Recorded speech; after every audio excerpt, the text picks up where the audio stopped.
after reacting to the brand new Ren record, which is out on the channel, if you haven't seen it, go watch it, I decided I need to bring y'all my favorite Ren song ever. That is Ren Power, the official music video. Let's get it. Hit that thumbs up button. We got a 1,000 thumbs up goal. This is the one Ren song I actually be bumping when I do cardio. Get it? Power.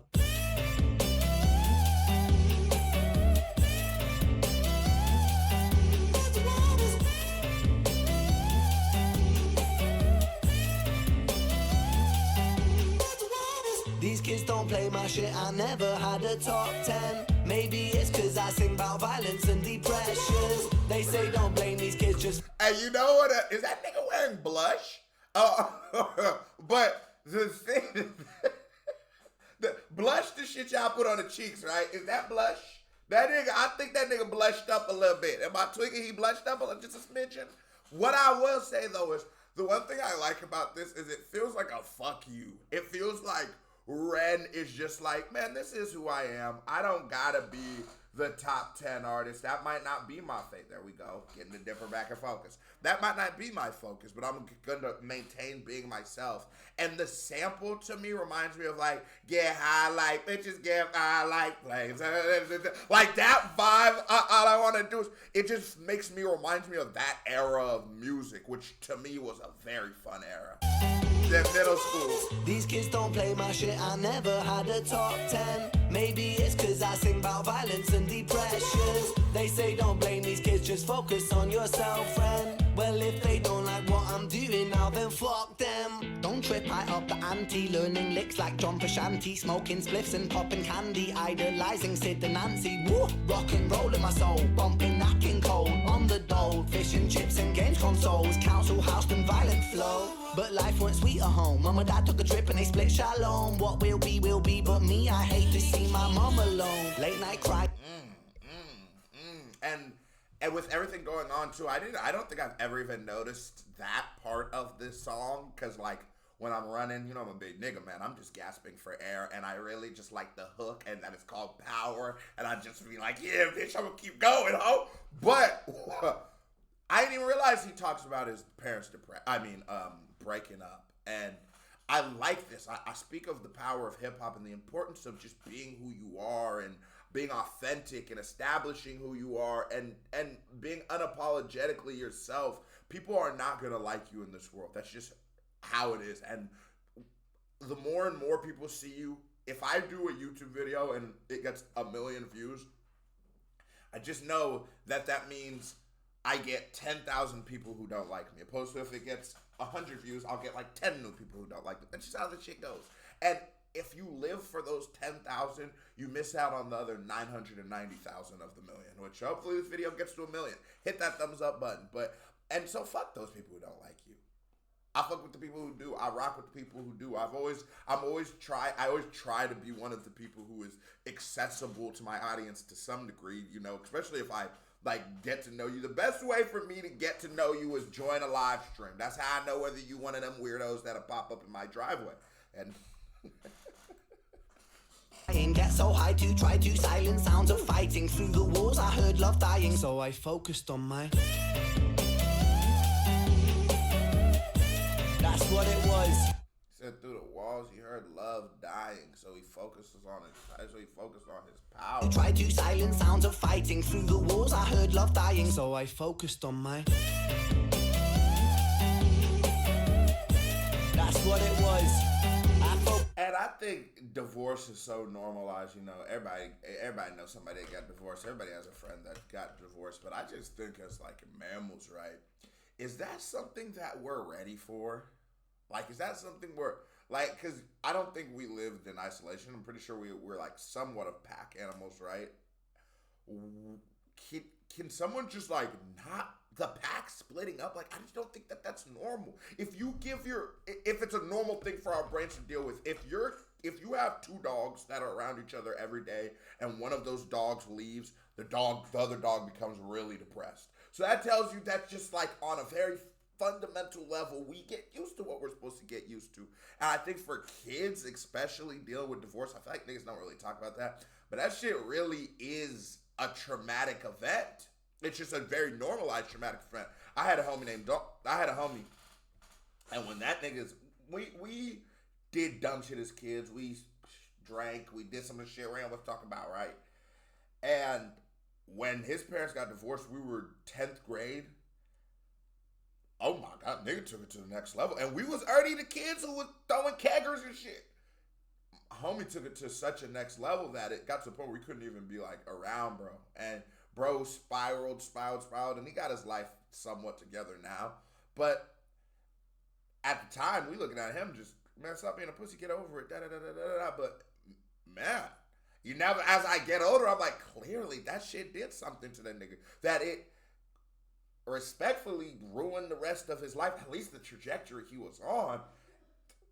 You never know what could have happened. You know what I'm saying? You never know what could have happened. But goddamn, nigga, I'm telling you, bro. Bro was smart. He was our QB. Bro was, I don't think you go to like the NFL or nothing, but he could have maybe played D2 or something. Moral of the story being that, you know, motherfuckers just don't deal with that. We don't really speak about that. So, before you got kids, make sure you want to be with that person. Before you have kids, make sure you want to be with that person. Just on my... Now let's go back.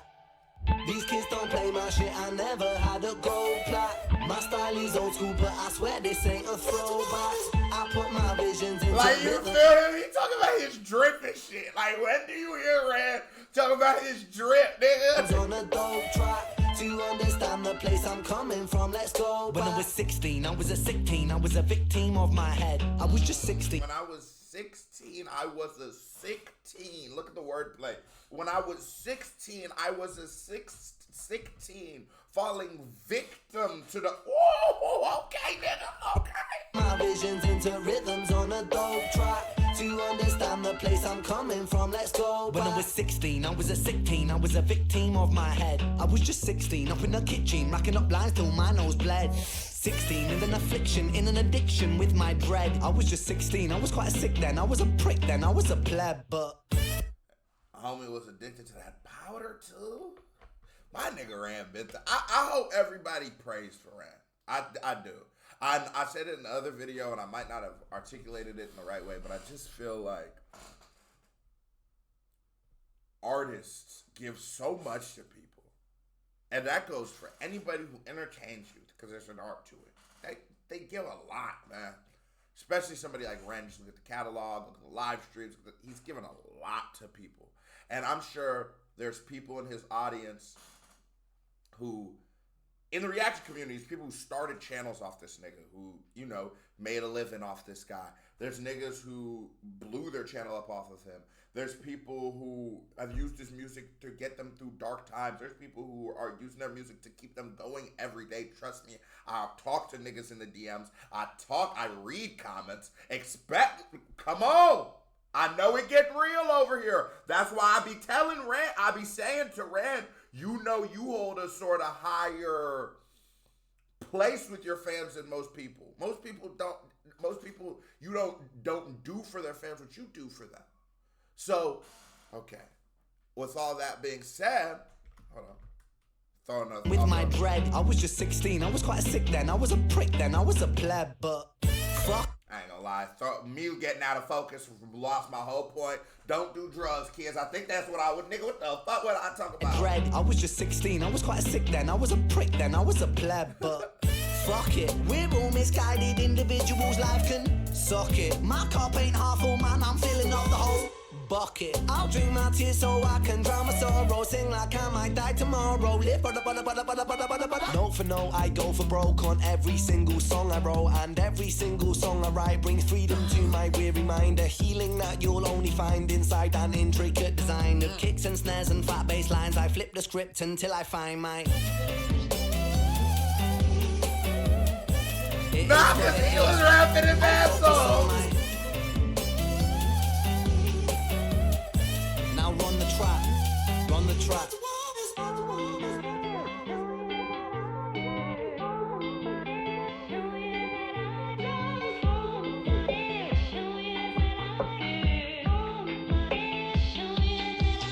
Get it? I like his homie up here. He turns up. Hey, nigga in the driver's seat turns up. Nah, this is the part right here. I don't know what this bitch said, but it feel like Kanye. I ain't even gonna lie.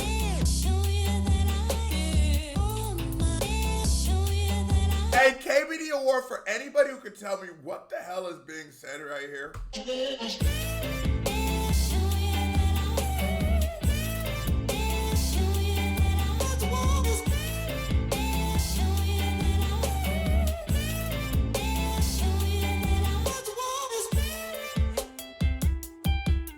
Get it? Get it? Power. Get it?